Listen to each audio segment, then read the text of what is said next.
que você estivesse abrindo a sua Bíblia no livro de Jonas. Nós vamos estudar aí sobre Jonas, né? O missionário descontente. Vamos estar vendo um pouquinho sobre a vida de Jonas, que fala tanto ao nosso coração, e é uma história que nós contamos desde a infância para as nossas crianças, né? Jonas, que foi engolido por um grande peixe, né?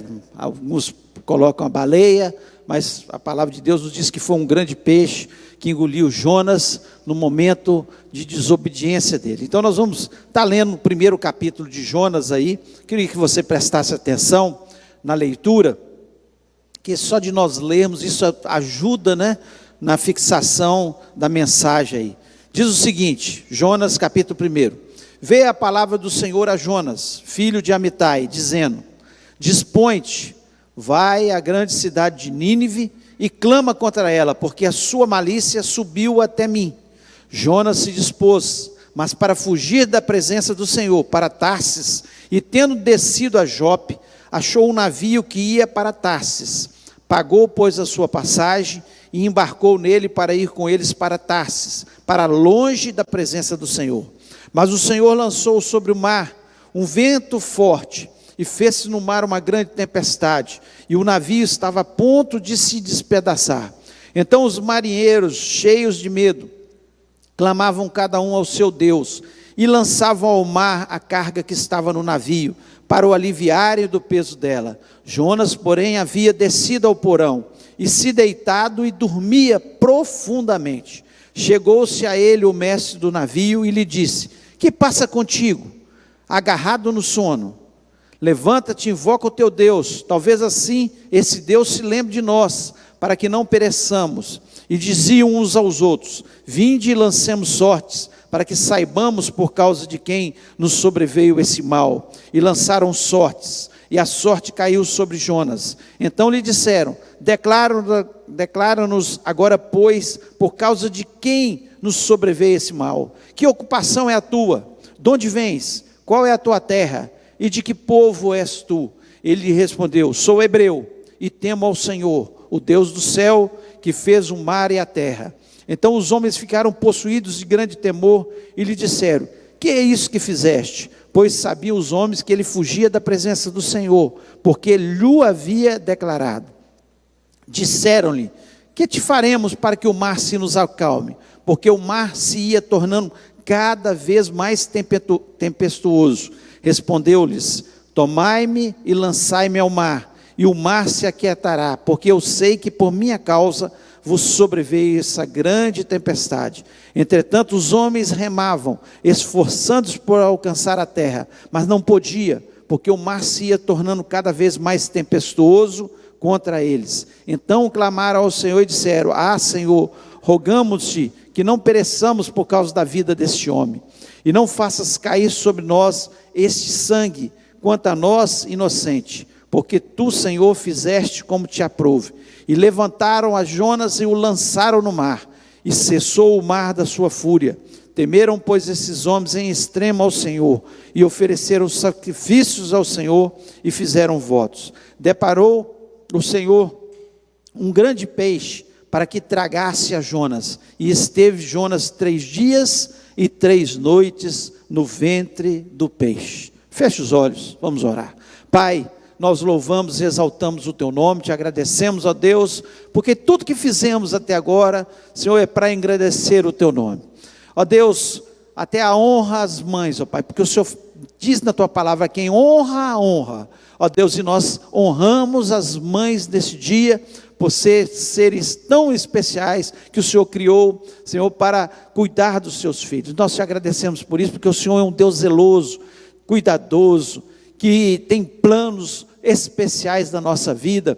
Ó Deus, e agora fala ao nosso coração, tenha misericórdia da nossa vida, me dá graça, me dá sabedoria, unção, para que eu possa transmitir a tua palavra. Dá, Senhor, inteligência ao teu povo, Senhor, os que estão aqui presentes, os que estão online, que o Senhor os abençoe, que o Senhor faça coisas grandiosas na nossa vida. Fala-nos, ó Pai. Nós repreendemos todo espírito maligno que queira roubar a palavra do nosso coração, que queira, Senhor, trazer transtorno às nossas mentes, confusão às nossas mentes, e pedindo, ó Pai, que o Senhor esteja falando a nossa vida, em nome de Jesus Cristo. Amém. Você pode se sentar?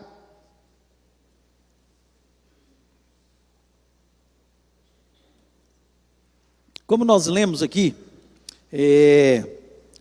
a história de Jonas é uma história que fala profundamente ao nosso coração. E o principal tema aqui, os principais temas, sem dúvida, no livro de Jonas, é a questão que Deus quer que obedeçamos a sua palavra, as suas ordens, né? Deus, Ele ama vidas, e portanto Ele, como a própria palavra de Deus nos diz, Ele quer que todos se salvem.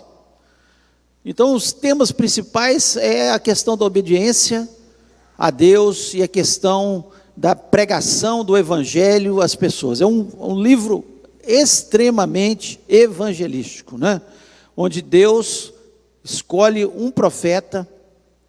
A palavra de Deus nos diz aqui que ele era filho de Amitai. Amitai também era um profeta, e ele era da cidade de Gat-Efer, né? O texto nos diz isso, que quando nós lemos os outros textos paralelos a esse, de 2 Reis, principalmente capítulo 14, nos fala um pouco sobre a vida também de Jonas, de seu pai. E Deus escolhe Jonas para levar uma mensagem ali à cidade de Nínive. Esse é o ponto central da nossa lição aqui, né?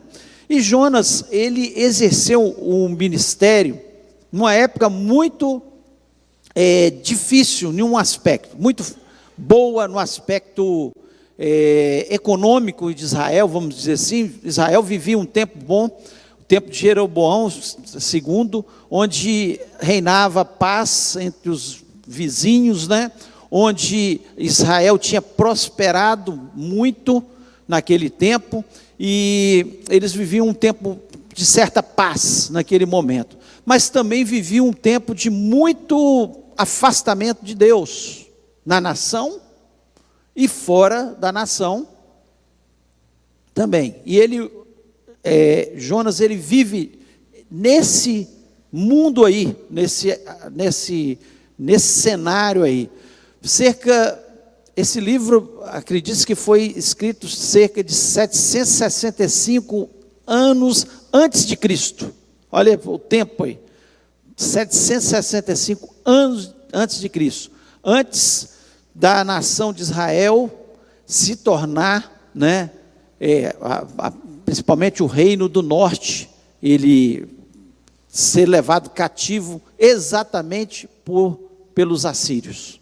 Esse povo, onde Deus manda Jonas ir até ali pregar para eles, e Jonas se recusa a ir pregar. Ele não queria ir pregar exatamente por isso, porque os assírios, eles eram um povo terrível, eles invadiam as cidades e destruíam as cidades, matavam mulheres, matavam as grávidas, matavam crianças, e eles deixavam, às vezes, na porta daquela cidade, centenas de cabeças cortadas, que eles decapitavam, centenas de cabeças empilhadas, para mostrar o terror que eles eram, para causar medo nos outros povos.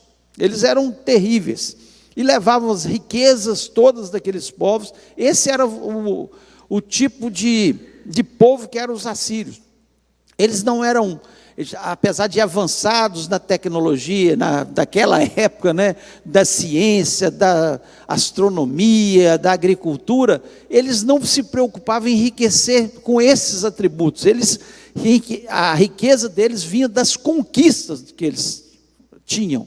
Dominavam os povos completamente, levavam as suas riquezas, destruíam totalmente muitas cidades onde eles entravam. Então, nós vemos aí a questão de Jonas não querer ir lá pregar para eles, exatamente por isso.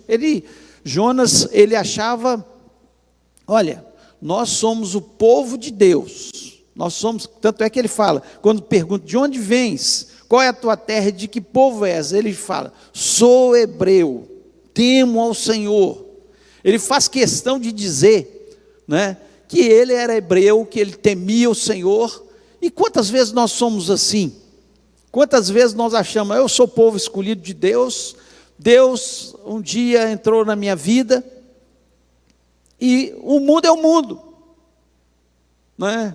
Eu não estou preocupado com as pessoas do mundo, eu não quero saber das pessoas do mundo, eu não me preocupo com a evangelização do mundo. É assim que era o pensamento de Jonas, aquele pensamento de exclusividade, de povo de Deus, apenas isso, mas não se preocupando com aquele que estava ao seu lado, com aquele que estava longe, em outra cidade, com aquele que estava lá do outro lado, em outro continente, que precisava de ouvir falar de Deus na sua vida. Interessante que Jonas, quando Deus dá ordem para ele estava ali em Gat-Hefer, uma cidade poucos quilômetros de Nazaré, onde Jesus foi criado, né? Uma cidade próxima ali. Quando Deus dá a ordem para ele, vai até Nínive, prega para eles e fala que eles serão destruídos, que eu vou destruir aquela cidade, porque o mal que aquela cidade estava fazendo subiu até Deus. É o que está escrito aqui na palavra de Deus. Ele vai até o porto de Jope, ali, não é costa marítima, em vez de ir para o leste, onde Deus tinha mandado que ele fosse, que ficava a cidade de Nínive, cerca de 800 quilômetros por terra, até Nínive, de onde ele estava, de Jope, 800 quilômetros. Ele pega um navio e vai para Tarsis, que era o sul da Espanha, que ficavam aproximadamente cerca de 3.000 quilômetros dali, de onde ele estava. Então Deus ordena que ele vá para um lugar, ele achando que ele ficava, como o texto aqui próprio nos diz, que ele estava achando que ele ia ficar longe da presença de Deus. E por mais distante que estejamos da obediência a Deus, que nós estejamos indo para um lugar que Deus não nos ordenou que nós fôssemos, nós nunca vamos conseguir fugir da presença de Deus. Porque como diz o Salmo 139, se eu for nas profundezas do inferno, tu estás. Se eu for até o mais alto céu, tu estás. No escuro, tu estás. No claro, tu estás. Tu estás em todo lugar. A tua presença está em todo lugar. Então Jonas, ele achou que estava fugindo não só de uma missão que Deus tinha dado, mas também da presença de Deus. Olha que coisa, né? E muitas vezes é assim que acontece conosco. Deus nos dá tantas ordens na sua palavra, Deus nos fala o que nós devemos fazer, Deus nos dá talentos para nós executarmos na sua obra, e nós, muitas vezes, o que nós fazemos? Fugimos da ordem de Deus, fugimos achando que estamos, né, longe da presença de Deus, mas Deus, Ele está em todo lugar. Então nós vemos aqui, de uma forma muito clara, essa ordem que Deus dá, e Ele, completamente diferente, de ir para o leste, ele vai para outra direção, pega o mar Mediterrâneo, para chegar lá no sul, tentando chegar no sul da Espanha. Só que Deus, Ele tem os seus meios, Deus tem o seu jeito de agir nas nossas vidas. Deus, Ele muda muitas vezes a rota que nós mesmos traçamos para nós, e faz com que nós obedeçamos a Ele. Nós podemos obedecer espontaneamente, de boa vontade, Deus dá a ordem, está aqui na sua palavra, eu vou obedecer, ou então, vem tempestade por aí, Se Deus tem um propósito na sua vida, se você está desobedecendo, você pode ter certeza que as tempestades virão. Você vai entrar num barco achando que está seguro, que está indo para longe da presença de Deus, que lá longe você, quanto mais longe você estiver, você está achando, você não vai ter que obedecer aquela ordem que Deus tem dado na sua palavra, mas as tempestades virão certamente na sua vida, como vem na minha vida, se eu desobedecer os mandamentos de Deus, a ordem de Deus. Quantas vezes nós achamos que Deus não está vendo a nossa desobediência? Quantas vezes nós achamos que ao sair do nosso meio ali, onde nós estamos, fugindo para um outro ambiente, nós estamos longe de Deus. Agora eu estou longe dos olhos de Deus. Não, mas Deus está olhando todas as coisas. E Deus manda essa tempestade, que nós lemos aqui nesse capítulo, primeiro aqui, e acontece uma coisa terrível. Eles começam a lançar as coisas do navio, e de repente, eles começam a pedir aos seus deuses, nada acontece, porque os deuses são falsos, os deuses não podem responder, né? E eles descobrem, o capitão do navio descobre Jonas no porão do navio, dormindo. E quantas vezes nós estamos desobedecendo a Deus e como Jonas, dormindo, literalmente. O texto tem uma versão que diz que ele estava, aqui eu li, ele estava dormindo profundamente. Tem uma versão que diz que a Septuaginta diz que ele estava até roncando. Ele estava dormindo profundamente. Quando a gente dorme profundamente, tem tendência ao ronco, que não é o meu caso, pode ser o seu, né? Você ronca. Dorme profundamente, você ronca. Ele estava roncando ali, a tempestade lá fora e ele roncando. Ele desconsiderando mais uma vez a ordem de Deus, ele não percebendo o que está acontecendo. E quantas vezes não é isso que está acontecendo? A tempestade vem na nossa vida e vem aumentando a tempestade, como o texto está dizendo, e nós não estamos percebendo que é um sinal de Deus, que é Deus falando que você precisa mudar de rota, que você precisa voltar para Deus, que você precisa estar aos pés do Senhor, que você precisa obedecer os mandamentos de Deus.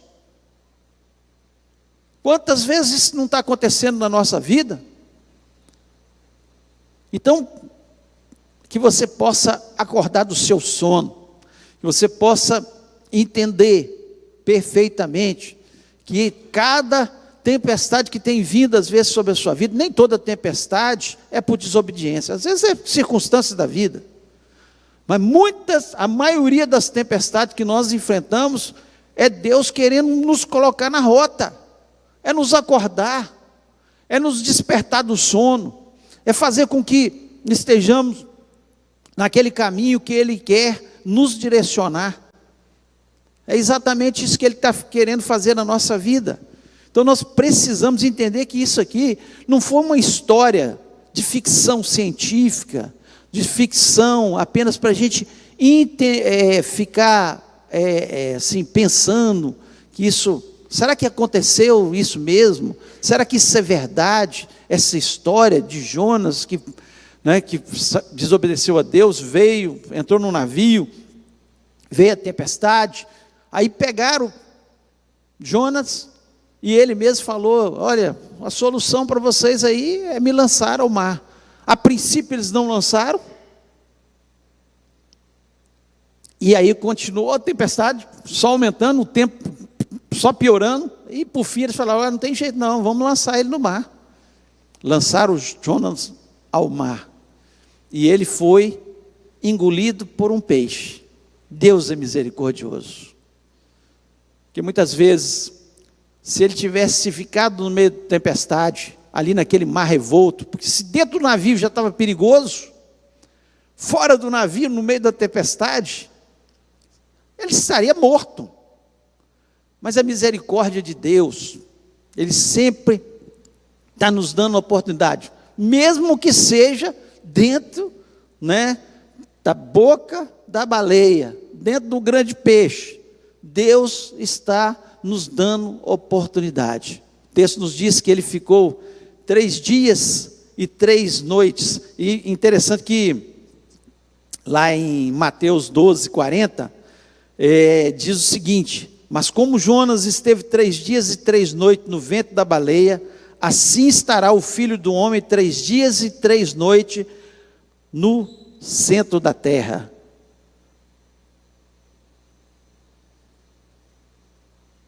Assim como Jonas ficou ali 3 dias e 3 noites, você pensa bem, 3 dias e 3 noites dentro de um peixe, de um grande peixe.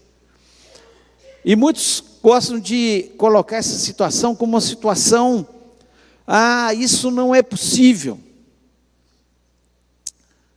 E em 1891, um homem chamado James Barclay, ele foi achado dentro de uma cachalote no sul do Atlântico. Mataram a baleia e encontraram ele desacordado, mas ele estava dentro de uma cachalote e ainda vivo, estava inconsciente, mas acharam ele vivo dentro de uma cachalote.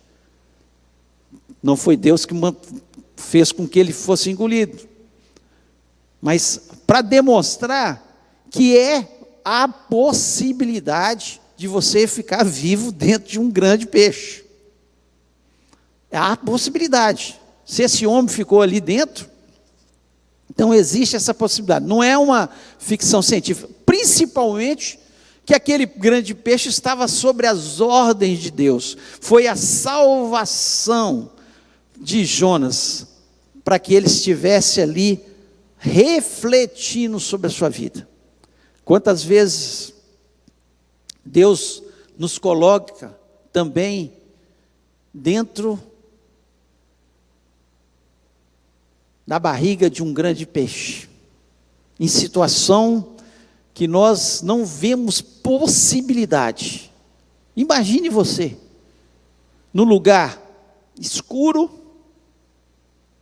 fedorento, cheio de peixe ali, dentro da barriga do peixe, do grande peixe ali, sem expectativa de solução. Agora eu estou morto. A única coisa que ele fez foi clamar na sua angústia. Como o texto nos diz aqui, capítulo 2. Então diz o seguinte aqui: então Jonas, do ventre do peixe, orou ao Senhor seu Deus e disse: na minha angústia. Como não vai ficar angustiado? 3 dias ali, ele, na minha angústia, clamei ao Senhor, e ele me respondeu. Do ventre do abismo gritei, e tu ouviste a voz, pois me lançaste no profundo, no coração dos mares, e a corrente das águas me cercou. Todas as tuas ondas e as tuas vagas passaram por cima de mim. Então eu disse: lançado estou de diante dos teus olhos, tornarei porventura a ver o teu santo templo? Aí ele lembrou de Deus. Quantas vezes, pela nossa desobediência, vêm as tempestades, nós não percebemos que é Deus já nos falando, e de repente, o que vai acontecer? Nós vamos parar dentro de uma situação que não vemos mais solução. E olha como é grande a misericórdia de Deus. Deus estava ensinando a Jonas que não teve misericórdia de um povo, de quantos homens, mulheres, crianças que estavam ali naquela cidade de Nínive. Quantas? E agora ele vai parar ali, ele clama a Deus pela misericórdia de estar no santo templo de Deus. Quando a gente tem o desejo de estar no santo templo de Deus, que a gente está orando: Senhor, eu quero estar no teu santo templo para te adorar, para te obedecer, para ouvir a tua palavra, para estar na tua presença. É porque nós verdadeiramente queremos obedecer a Deus, nós queremos uma nova vida, nós nos cansamos de apanhar lá fora, longe da presença de Deus, de apanhar por desobedecer a ordem de Deus, a direção de Deus. Deus, a gente sabe o que Deus quer que a gente faça. Deus nos dá os talentos, nos dá o que nós devemos fazer na sua obra ou como cristão. Deus nos mostra. Talvez Jonas nunca fez uma oração como aquela. Era um profeta de Deus, mas na angústia, 3 dias, passando por dificuldades, passando por uma situação que ele não via solução, só Deus poderia dar. Ele clama a Deus e fala: na minha angústia, eu clamo ao Senhor, tenha misericórdia de mim, ouve o meu clamor, eu quero estar no teu santo templo, eu quero estar na tua presença, me livra, Senhor. E nós sabemos claramente, né, quando vemos esse texto aqui, que o Senhor ouviu a voz de Jonas e falou, aqui o versículo 10 do capítulo 2 diz: falou, pois, o Senhor ao peixe, e este vomitou a Jonas na terra. Vomitou Jonas na terra. Era natural isso?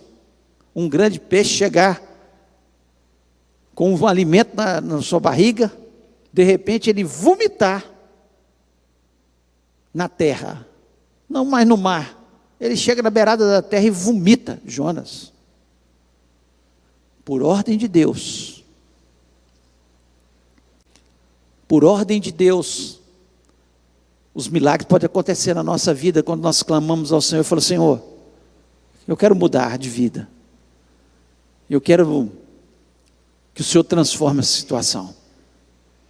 Muitas vezes a gente, em vez de clamar ao Senhor, de ficar na presença dEle, nós vamos só nos envolvendo nas tempestades da vida. As tempestades vão assolando a nossa vida, nós vamos vendo a nossa vida espiritual decaindo, porque Jonas só viu a vida espiritual dele decaindo. Olha bem, ele era um profeta de Deus, Deus fala com ele, ele sai da sua terra, vai para Jope. Deus não mandou ele para Jope, para o porto, decaindo. Depois ele vai para dentro do navio, mais decadência. E assim às vezes acontece na nossa vida, nós vamos vai ter uma decadência espiritual. Ele estava ali com marinheiros que não tinha nada a ver com a ordem, com a obediência a Deus, com o seu povo, decaindo. Às vezes nós nos envolvemos com pessoas que nós não deveríamos envolver, vamos para a direção que nós não deveríamos ir, decadência. Do navio, ele vai para o porão do navio. Olha a decadência de Jonas, só caindo, só afundando. Do porão do navio, ele vai é lançado no mar, só afundando, cada vez mais, até que chega no auge da sua decadência, ele vai parar dentro da boca do grande peixe. Mas, naquele momento de decadência espiritual, talvez no primeiro dia ele relutou: eu prefiro morrer do que te obedecer, eu fico aqui dentro, eu quero morrer. E muitas vezes é assim que a gente vai morrendo espiritualmente. Não, está bom a vida que eu estou levando. Aí o segundo dia, aí piorando. Mas muitas vezes, assim como Jesus Cristo ressuscitou no terceiro dia, às vezes no terceiro dia acontece um milagre na nossa vida.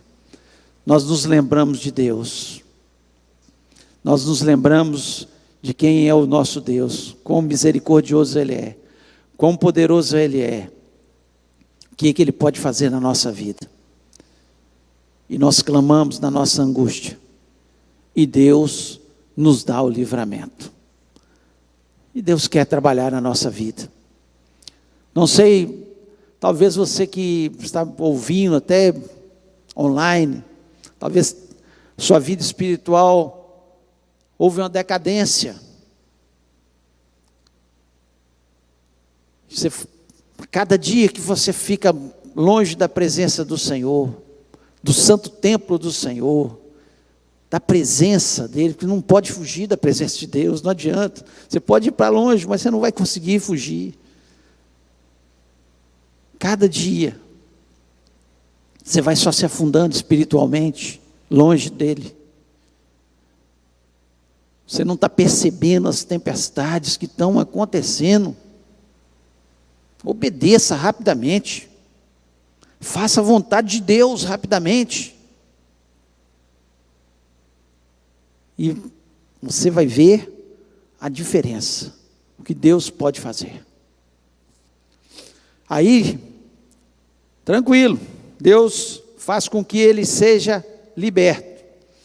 E passa-se um tempo, no capítulo 3, diz o seguinte, o versículo 1, veio a palavra do Senhor segunda vez a Jonas. Ele não foi parar lá em Nínive, porque Nínive ficava distante do litoral. Ele não foi parar, foi lançado ali numa costa qualquer ali, mais próximo de Nínive, mas certamente não foi parar.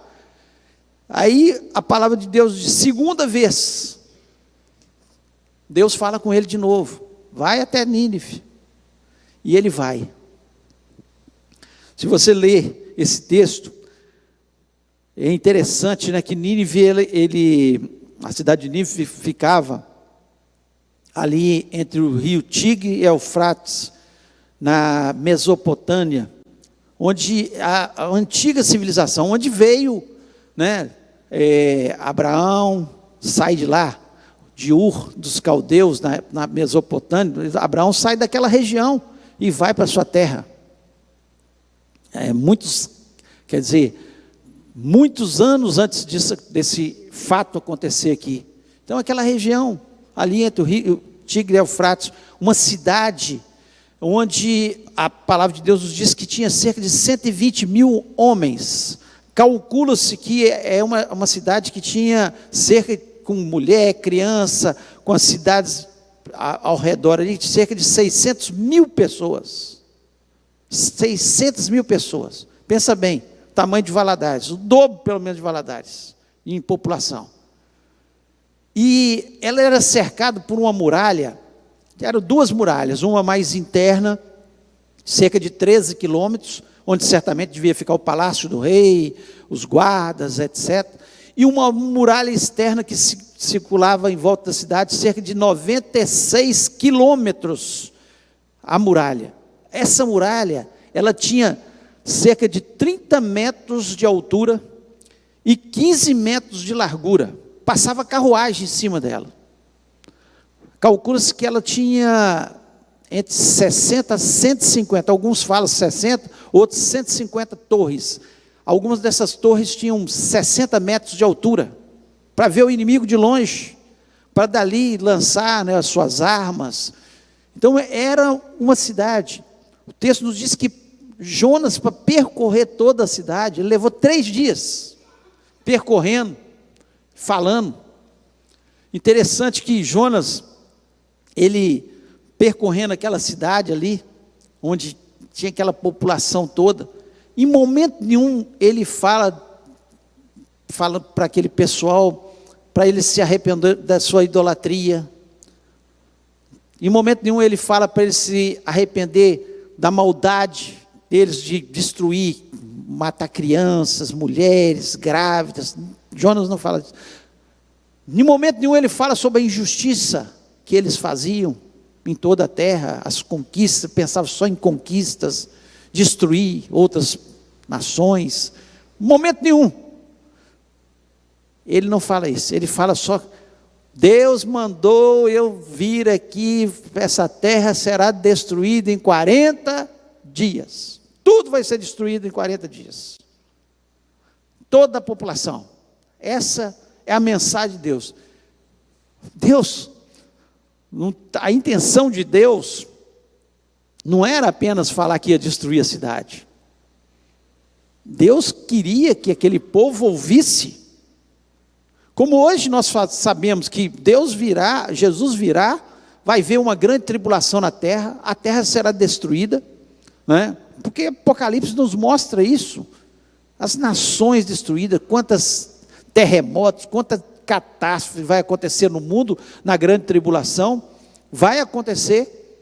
Mas essa é a nossa mensagem? Não, a nossa mensagem é arrependei-vos, essa que tem que ser a mensagem, e a mensagem que Deus queria que Jonas levasse era essa, mas Jonas, no seu jeito de ser hebreu, jeito de ser, eu sou povo exclusivo de Deus, e quantas vezes a gente acha isso, não entende que Deus nos chamou como um povo exclusivo seu, sacerdócio real, para levar a mensagem de Deus.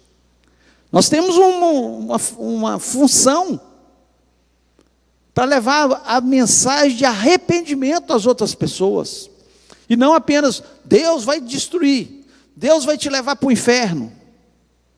O inferno existe, o inferno é um lugar onde Deus preparou para o diabo e seus anjos, e muitas pessoas irão para o inferno, e essa é a verdade, porque a Bíblia nos fala isso. Mas a nossa mensagem não é essa a mensagem. A nossa mensagem é de levar as pessoas ao arrependimento, que Jesus Cristo veio para que as pessoas se arrependessem dos seus pecados. Então nós temos que tomar cuidado para não ser a igreja Jonas,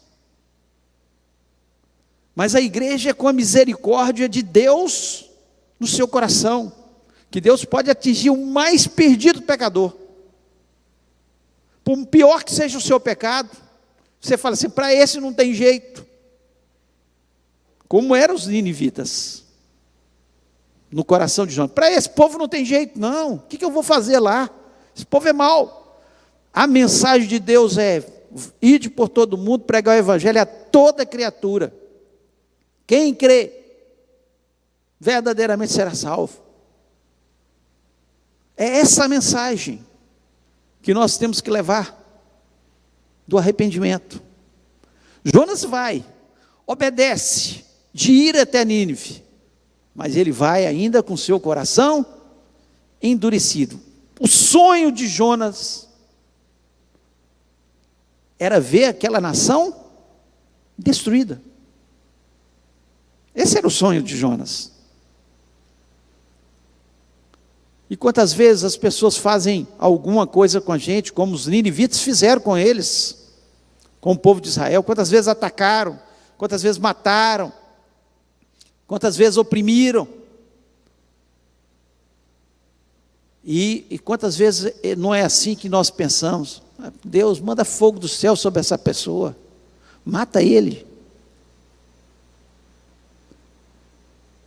Quantas vezes a gente encontra corações que se dizem cristãos, mas que não há o perdão na sua vida, que não há o desejo, que o pior pessoa do mundo, aquele que te fez mal, se arrependa dos seus pecados e se converta ao Senhor Jesus, entregando a sua vida a Jesus Cristo, confessando Jesus como o único e verdadeiro Salvador, que esse deve ser o nosso coração, e não como Jonas aqui, olha, Deus vai matar vocês todos, Deus vai destruir, não tem opção para vocês.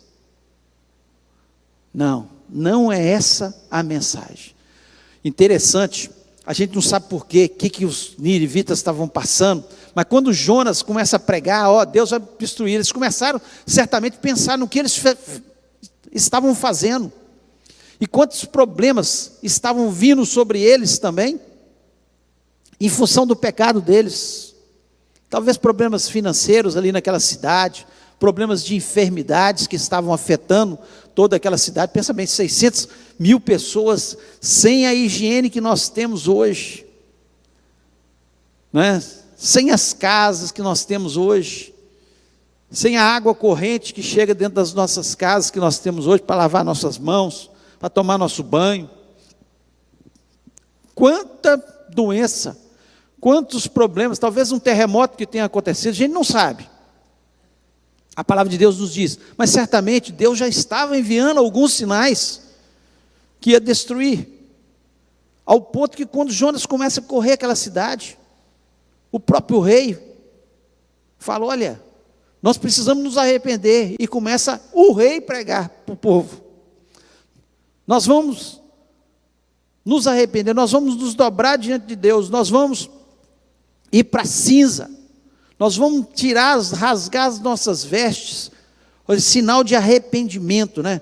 Aqui no versículo 7, diz o seguinte, fez proclamar e divulgar em Nínive, por mandato do rei e seus grandes, nem homens, nem animais, nem bois, nem ovelhas, provem coisa alguma, nem os levem ao pasto, nem bebam água, mas sejam cobertos de pano de saco, tanto os homens quanto os animais, e clamarão fortemente a Deus, e se converterão cada um do seu mau caminho, e da violência que há nas suas mãos. Versículo 9, quem sabe se voltará a Deus e se arrependerá, e se apartará do furor da sua ira, de sorte que não pereçamos. Viu Deus o que fizeram, como se converteram do seu mau caminho, e Deus se arrependeu do mal que tinha dito lhes faria, e não o fez. A misericórdia de Deus é sobre todos.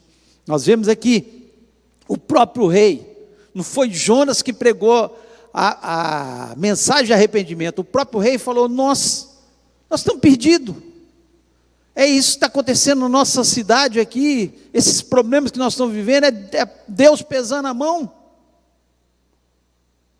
e ele se arrependeu,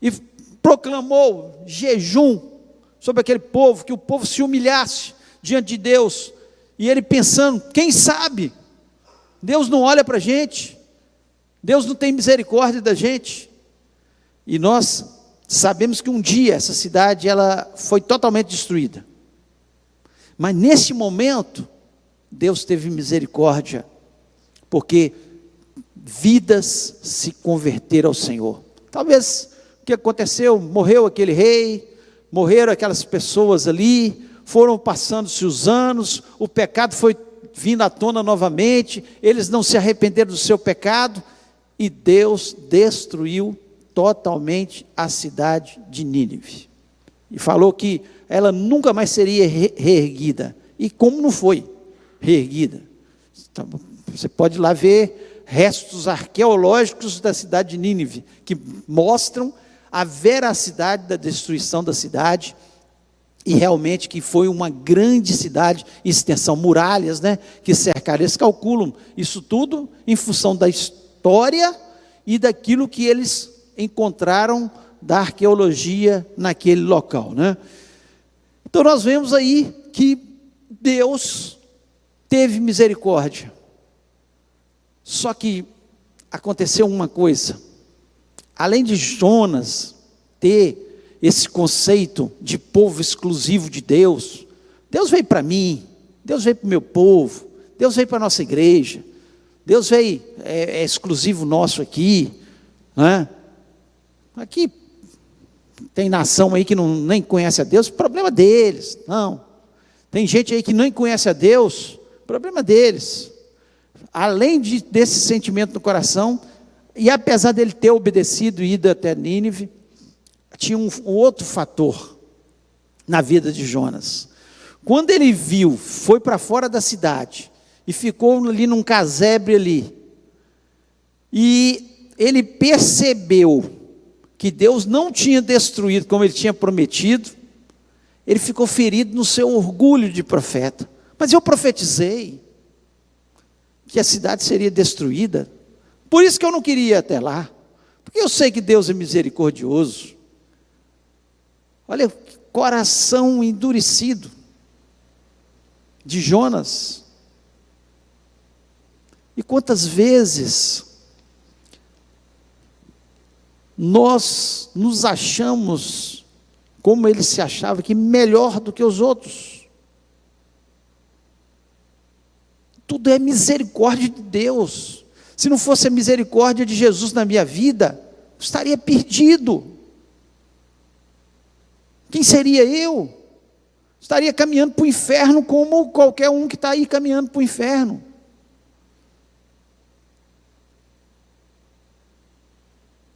Nós temos que pregar. Jesus vai voltar, vai deixar, vai levar a sua igreja, o povo escolhido. O arrebatamento da igreja é uma realidade, sim. E você, que não tem Jesus, vai ficar. Mas o nosso sentimento tem que ser que essa pessoa seja alcançada também. Que ela possa ser alcançada, que ela possa ser arrebatada conosco, como nós um dia vamos ser arrebatados. Não é porque eu falei, esse povo aí vai tudo para o inferno, porque eles estão vivendo dessa forma. E é verdade, mas se eles se arrependerem, Deus os alcançar, eles vão ser cidadãos dos céus como eu e você. Não importa que seja na última hora de vida, por mais maldade que ele tenha feito na terra. Olha o ladrão da cruz, quando ele reconhece Jesus como o único e verdadeiro Salvador, ele é salvo. Por isso nós não podemos deixar de pregar, nós não podemos deixar de testemunhar, nós não podemos deixar de acreditar, até o último momento que as pessoas serão salvas, que a misericórdia de Deus alcançará essas vidas, e esse deve ser o nosso sentimento, e não o sentimento de Jonas, ficar do lado de fora, esperando a destruição do povo. Quero ver que a minha palavra, que eles seriam destruídos, vai acontecer. Não é esse sentimento que tem que estar no nosso coração. O mesmo sentimento que houve em Jesus, que queria que todos se salvassem. Ele conseguiu, mesmo andando na terra? Não. Porque tem terreno que, infelizmente, é duro. Tem terreno que as vaidades, os problemas, os prazeres da vida são maiores, são mais importantes para ele do que Jesus. Ele andou com 12 discípulos, teve um, Judas, que o traiu. Por quê? Porque a intenção dele era o reino aqui na terra, e não o reino de Deus. Ele queria reinar, ele encontrou uma oportunidade em Jesus, ele vai ser o Salvador, ele vai ser aquele que vai reinar, e eu vou estar do lado dele. Então nós temos que tomar cuidado. Qual é o sentimento? Interessante que Deus faz com que, aquele casebre que ele estava ali olhando, que batia muito sol, e tudo, cresce uma planta. Aquela planta vai sobre aquilo ali e traz um frescor. Jonas fica feliz, fala, olha como eu sou abençoado. Olha como eu sou abençoado. Deus mandou até uma planta para cobrir aqui, para eu estar aqui tranquilo. Eu vou estar aqui, daqui na minha tranquilidade, eu abençoado por Deus, eu vou ver a destruição do povo. E quantas vezes a gente só quer a bênção de Deus? A gente não está preocupado com a salvação das pessoas. A gente está preocupado como Deus vai me abençoar. E aquela planta cresceu. Só que Deus manda um verme ali e destrói aquela planta. Jonas ficou chateado. E muitas vezes é assim que a gente fica, quando parece que Deus está abençoando e vem um problema. E vem um problema na nossa vida. E aí, Deus trabalha no seu coração, fala: você foi misericordioso, você estava com dó de uma planta, que cresce e morre. Tem gente que dá mais valor, não estou falando que a gente não tem cuidado dos nossos animais, a um cachorro do que uma alma. Dá mais valor a um cavalo de raça do que uma alma. Dá mais valor a uma planta que ele cultiva do que uma alma. E essa é uma realidade. Deus demonstrou aqui através de Jonas, claramente, ele falou: você teve misericórdia de uma planta, e eu não vou ter misericórdia de uma cidade onde tem 120 mil homens, mulheres, crianças. Deus ali dá uma lição a Jonas, que quantas vezes nós damos tanta importância: eu não vou trabalhar para Jesus, não vou fazer isso, não vou fazer aquilo, e a minha vida, e os meus prazeres, e a minha planta, e a minha casa, e o meu trabalho, tudo está na frente da obediência a Deus, de pregar o Evangelho, de ter misericórdia das pessoas. Tudo entra na frente.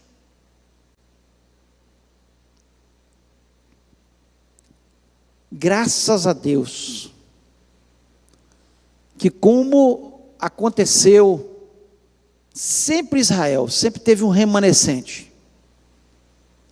Sempre vai existir um remanescente. Pessoas que amam almas, que têm misericórdia de almas, que se importam, que gastam a sua vida em função da obra de Deus.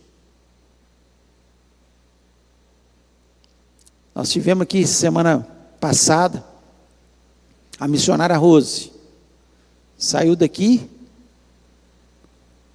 para trabalhar na Missão Vida, se preparou agora para trabalhar lá em Madagascar, um país pobre da África, extrema pobreza. Sai do seu meio, dos seus amigos, sua igreja, para ir para lá. É gente que está com a misericórdia de Deus. Eu estou falando disso, mas aqui nós podemos fazer isso. Você pode ser um missionário no seu trabalho, mesmo que aquelas pessoas ali, quantas vezes já zombaram de você, falando: que Jesus é esse? Não acredito nisso. Não, precisa ser crente, precisa ir tanto assim na igreja. Não precisa disso tudo, não. Precisa ser. Para que ir tanto à igreja? Para que falar tanto de Jesus para as pessoas? Para quê? Por causa da misericórdia de Deus. Tem gente que está indo para o inferno, está morrendo sem Jesus no seu coração. E a palavra de Deus, ela é muito clara, quando Jesus mesmo diz: eu sou o caminho, a verdade e a vida. Ninguém vem ao Pai a não ser por mim. Então, ninguém vai ao Pai sem ser por Jesus. Nós precisamos expressar Jesus na vida das pessoas. Nós precisamos falar do amor de Jesus. A palavra de Deus também nos diz que só há um mediador entre Deus e a terra: Jesus Cristo. Não existem outros mediadores. Não existem.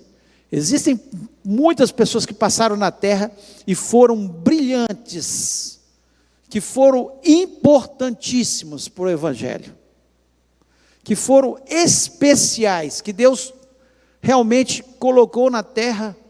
Podemos dar exemplo de Maria e José, que criaram Jesus, pessoas especiais que Deus escolheu para criar o Filho de Deus, para educá-lo, discipliná-lo.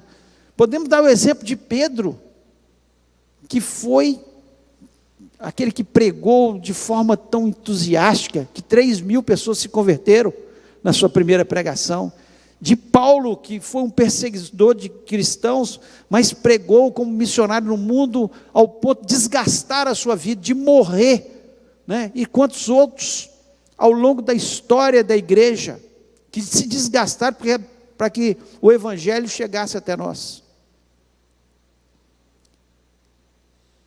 Gente que gastou a sua vida, porque entendeu que Deus é misericordioso, foi misericordioso com ele, e que nós temos que levar esse mesmo Deus misericordioso a outras pessoas. Não sei como Deus falou o seu coração nessa manhã, mas eu posso te dizer: obedeça a Deus. É o melhor negócio obedecer. Você está no centro da vontade de Deus. Podem vir algumas tempestades, sim, mas você vai ter, junto com essa tempestade, o seu Deus que te livra de todas as tempestades. Obedeça a Deus. Cumpra um mandato de ir por todo mundo pregando o evangelho a toda criatura. Não é só os bonzinhos, não é só quem você ama, é todo mundo. A oportunidade é para todos. Não importa o que a pessoa tenha feito nessa vida, ele pode ser alcançado por Jesus, como os ninivitas foram alcançados naquele dia. Porque Deus é misericordioso. Esse livro de Jonas, ele nos ensina coisas tão preciosas, e que Deus possa te usar naquele talento que Ele tem te dado, para a honra, glória e louvor do Senhor. Não fuja, senão a tempestade vem,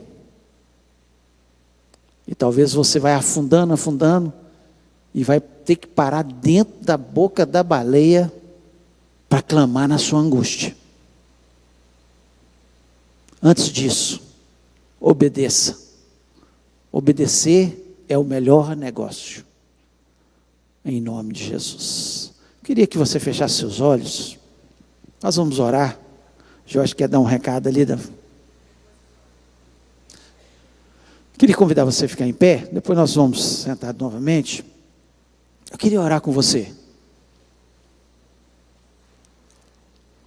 Queria que, se Deus falou com você nessa manhã, não importa o que Ele tenha falado, importa que você obedeça, que você não fuja da rota que Deus traçou para você. Deus tem te dado talentos, Deus tem te colocado em lugares para você ser a misericórdia de Deus naquele lugar. Então eu queria orar com você nesse momento. Pai querido, eu louvo o teu nome, eu te agradeço, ó Deus, pela tua misericórdia, que um dia me alcançou e alcançou tantos aqui, tantos que nos ouvem neste momento. Ó Deus, que a palavra do Senhor possa ser plantada em cada coração, e ela possa germinar e frutificar. Ó Deus, que o nosso prazer seja obedecer ao Senhor em todas as coisas. Eu posso dizer, ó Pai, vale a pena te obedecer. É o melhor, é estar na tua rota.